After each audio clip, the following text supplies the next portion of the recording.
News today out of Southern California, where the Angels owner, Artie Moreno, announced he's exploring selling the team. How could this, Jeff, affect the future of Shohei Ohtani in LA?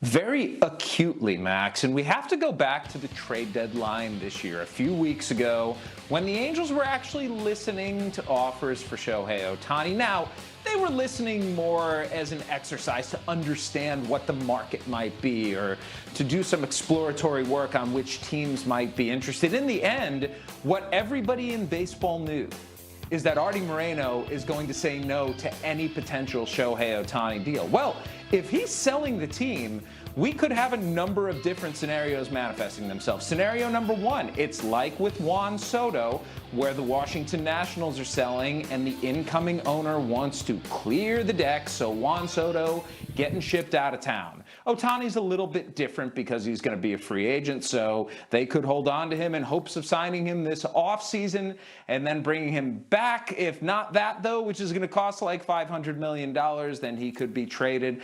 There's going to be finality to Ohtani. That's really what I think the end is here. It was also a trick question. I said affect his future in LA. He don't play in LA now. I'm sorry. Like, this is Anaheim. It's not Los Angeles. Affect his future in LA would be if the Dodgers got him. Then he'd play in Los Angeles, and even more people would care, actually. That is the great Jeff Passan. Angels owner Artie Moreno is exploring the possibility of selling the team after 2 decades of ownership. It was announced today. Moreno, who called the decision difficult, became the first Mexican-American to become majority owner of a major league team when he purchased the Angels from the Walt Disney Company for about $184 million back in 2003. So here's what his potential owners are inheriting roster-wise.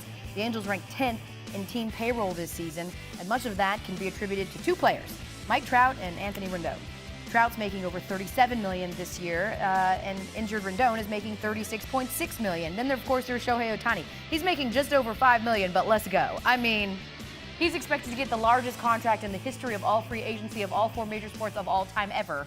I just made that up, but probably when he's ready. So, will Anaheim have a new guardian angel?